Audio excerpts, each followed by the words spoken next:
Morning, welcome to Catex TV. My name is Frank Fortunato. Today is Monday, May 11, 2015. If you want to follow us on Twitter, please go to Catex TV.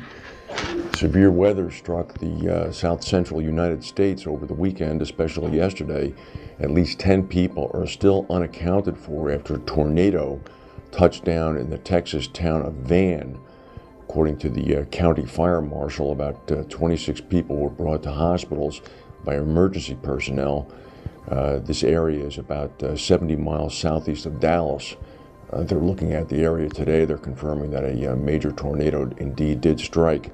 Nearby, a town called Encore of about 11,000 people is completely without electricity. And we'll update this as more goes on, but if in fact 10 people were killed, this will be a fairly big number. There's a nuclear power plant on the Hudson River about 30 miles north of New York City.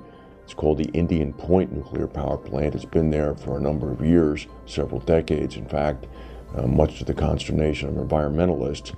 And the plant is offline today. There was a transformer fire there over the weekend, sent thousands of gallons of oil leaking into the Hudson River.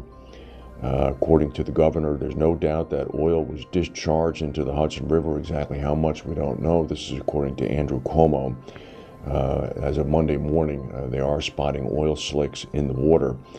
According to the governor, even after the blaze was extinguished on the non-nuclear side of the plant on Saturday, the heat reignited the fire and had to be extinguished yet again. The emergency people have surrounded the plant, and they've also deployed booms out into the water in order to keep the oil contained. The entire nuclear plant is offline at the moment. Typhoon Noul went through the Philippines, the northeastern part of the country, on Sunday in Cagayan province, about 250 miles north of Manila. It was the strongest storm to hit the islands this year. Only 2 people were killed, fortunately, because most people heeded evacuation warnings. This is, of course, after 2013 when Tropical Storm Haiyan struck near the center of the Philippines, killing 7,000 people. The typhoon is now heading towards southern Japan and is expected to arrive there on Tuesday. Taiwan and Okinawa are probably also going to be hit, Okinawa perhaps more directly than Taiwan. The latest projection has it running along the eastern side of Japan, bringing strong winds and rain to Tokyo on Wednesday, so you can be sure there will be flight interruptions at both Narita and Haneda airports. A Turkish cargo ship has been shelled from the Libyan coast as it approached the port of Tobruk, and then it was attacked by air as it tried to leave the area. The ship's 3rd officer died and other crew members were wounded. This occurred earlier today. The name of the ship, it's chartered in the Cook Islands. It's called a Tuna 1 vessel. Apparently it was about 25 kilometers off the coast in international waters when it was struck. It was carrying a shipment of plasterboard. The ship was trying to get into the port of Derna.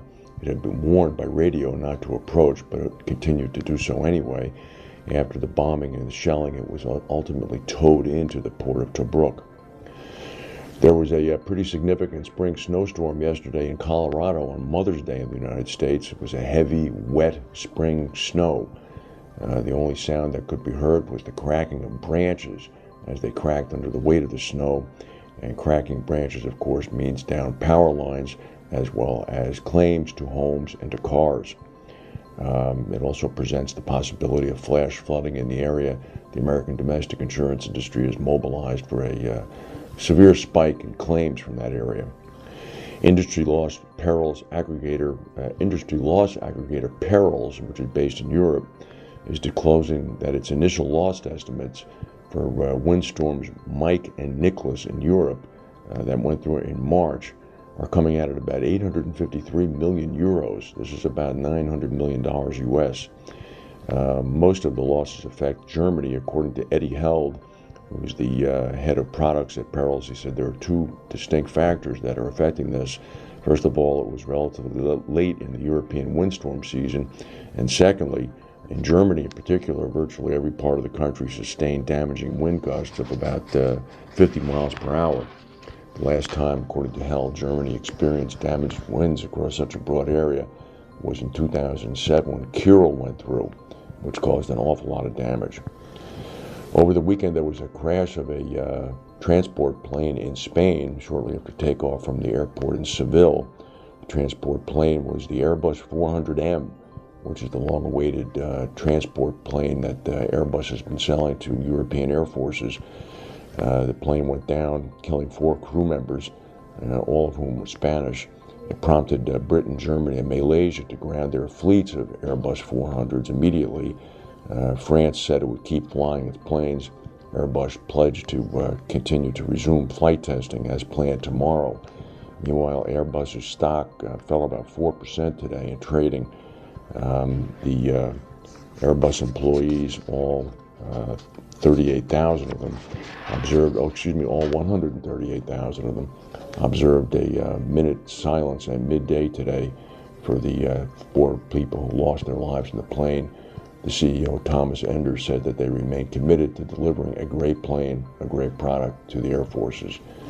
Seems like they may have a little bit more work to do depending upon what the results of the crash are. That's the news for today. If there's any breaking news, we'll come back and tell you. Thank you for watching, and we'll see you tomorrow.